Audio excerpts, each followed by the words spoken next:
when the customer says I've got a 6x6 transfer gearbox that needs rebuilding, that's a little bit of overkill for delivery. And we seem to be getting a reputation for six-wheelers. This one is not very happy. If I get hold of that, that is a lot of movement there.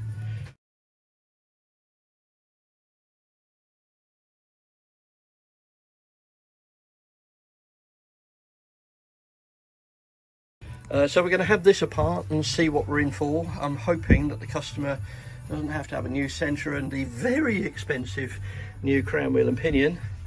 But next time you see this, it's just going to be a pile of bits with us sucking through our teeth and the customer crying into his paws, I should think.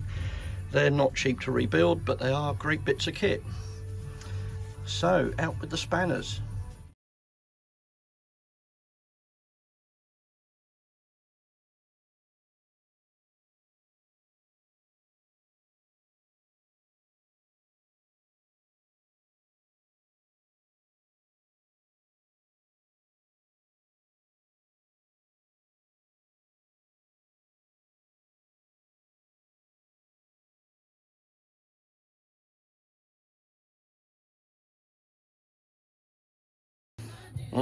Big nice pile of horrible bits to work out what the hell we're going to do with them and sort them out. And my bench is like a swimming pool. The oil is even leaking down onto the floor.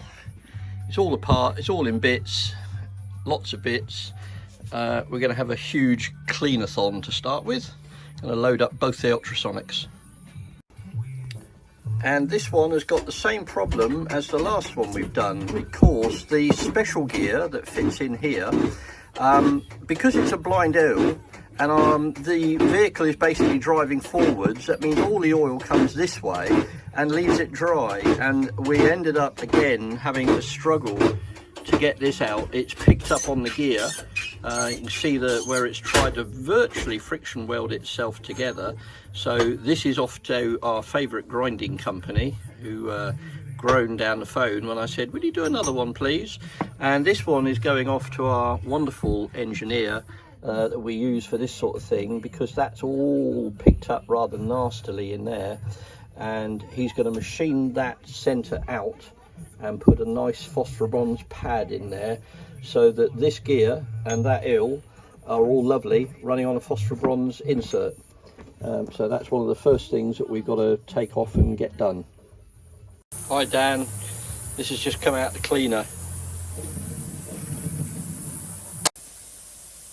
Well, they've been boiled stupid for quite a while, so this is the before. Let's have a look what we can do with them for the after video before they go back in. Time to go shopping. We have a little Christmas tree of knackered bearings and a shopping list of seals as well. We've cleaned the living daylights out of it. We're now happy that this can be painted ready for build. Still got the original head bearing in there with the shim. We're leaving that until the last minute. But it's come up pretty damn well. And the other side's all cleaned up as well. Cleaned all the threads. Got all the old bits of goo and gasket off. This one at least doesn't need TIG welding up, but it does need masking up and painting to look beautiful. But very happy with that.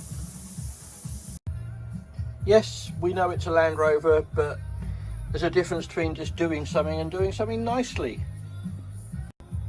So we've taped it all up, masked it all, cleaned it all, ready to be painted. And next time it has all that lot off, we can actually start putting it back together. Yay, we've got bits coming in from everywhere. We've got bearings coming in from abroad. We've got a lovely old engineer we use for the really high-tech stuff. We've got the ultrasonic cleaners. We've got the pinion down at the wire eroders. We just got bits everywhere. I just hope they all come back. I don't want to find any bits that are missing, but time for some paint. It's always nice when you turn a corner and you start putting bits back together. We've got various bits come out of the polishing machine. We've got the centre diff here in bits that go back together, and the repair that we've done there. That's now got a bronze bush in there with little oil ways, and also we've got the gear that we've saved and had reground and we've got new shims, and yeah, going back together. Hurrah! Time to close it up and put it into the new unit. This is a different colour because it's been boiled, it's been polished, it's been machined, it's been repolished, and now it's all back together. And that will definitely be very happy to live again. So back to the main unit time.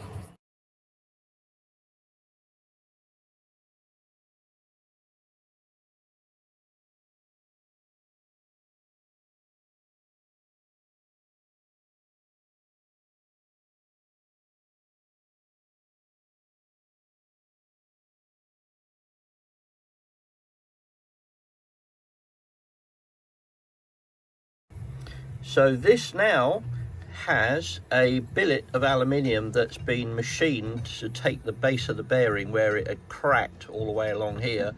I'll show you the other side in a minute, which we TIG welded up. Now this here is actually pinned into this casing. We had to be careful because there's an oil way there. Once it was all TIGged up, it's then been put on and line board. So this is the original positioning of the tail bearing.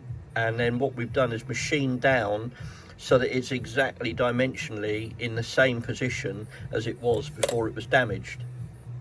And on the other side, it's an absolute nightmare to get in there, but that is not going anywhere.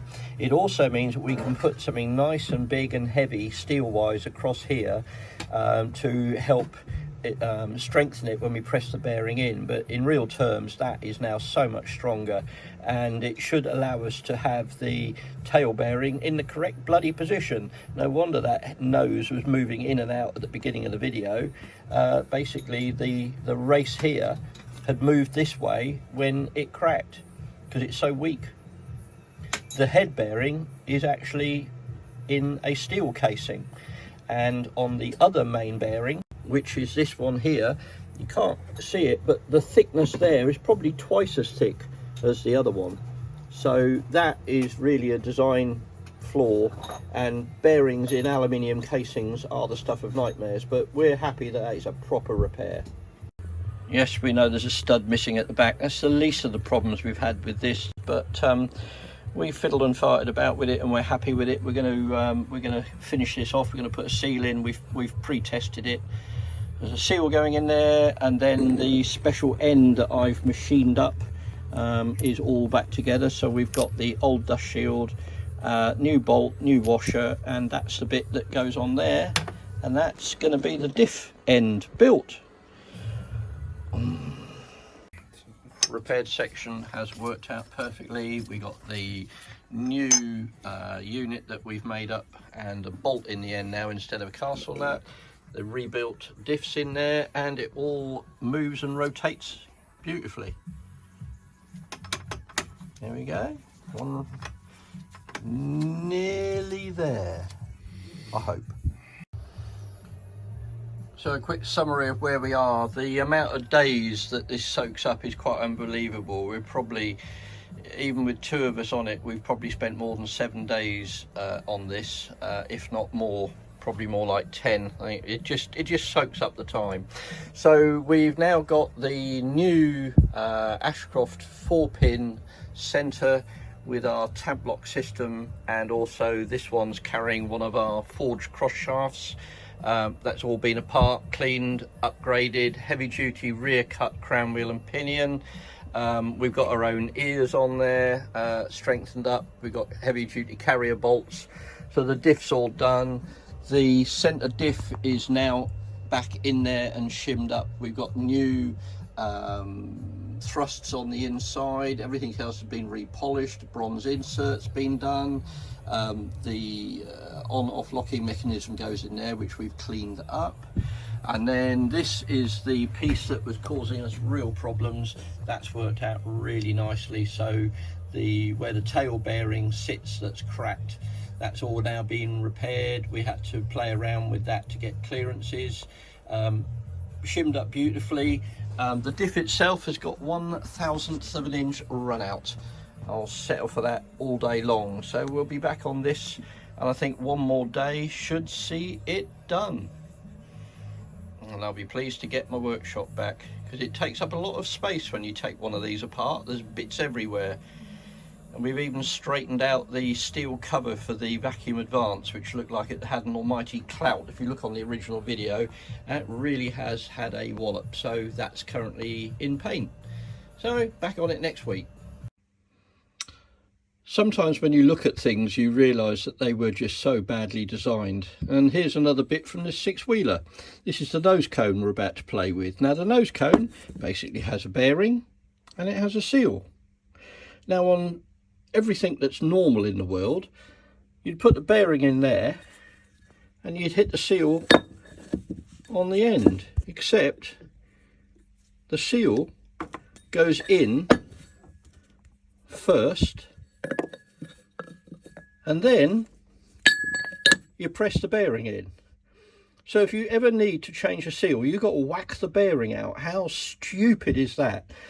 And it does tell you that these things were designed really badly, which is why you have so many simple faults with them going wrong, like the bearing seizing up in the centre diff because it's a blind hole, and the race cracking because it's too thin, and so on and so forth. I just find this crassly unbelievable. I better put it together then. Seal in first and then press the bearing in. Bonkers. So normally diffs in the diff building vice aren't that high. How tall are you, Grant? 6'1" and a little bit. Yeah, and do you need a box to stand on to build that? Not quite. It's nearly there. Oh, nearly there. Finally finished, all rebuilt. Come out really well in the end. So recap: new centre, tab locked, forged cross shafted, new 4-pin, new heavy duty crown wheel and pinion, rear cut, repair the casing, upgrade it to our own XS 4x4 ears, a few other bits and bobs in there, new Timken head, new Timken tail. We've had all that apart and put a new wire on it ready for reconnect. Thrown away the gasket and glued it on. We found some new bolts because they were all horrible. In fact, most of this thing has got new nylocks everywhere. We've straightened the shield out, painted it and popped that back on. This end has been an absolute nightmare. We've repaired the piece here and made a 24 spline adapter. We've repaired the piece underneath and TIG welded it up. All new nylocks, thrown all the bolts away. New bearings throughout. We've polished the living daylights out of that, and we've rebuilt the centre diff with new thrusts, new bearings. Yet another six-wheeler with pretty much the same faults as all the others we've done. So there's a pattern here, and I think it's the design is not that great. We've ultrasonic cleaned the alley casing, cleaned all that up. We've got a new seal and bearing in there, all ready to go, all lovely and smooth. Dan will be a happy man. And that's it. We get our workshop back and Dan gets a rebuilt six-wheeler back. These things soak up the labour and the hours. Seriously, I have no idea now just how many hours work have gone into this. But it's saved and it's really good condition now, ready to go again and give some bloody good service. Bye for now.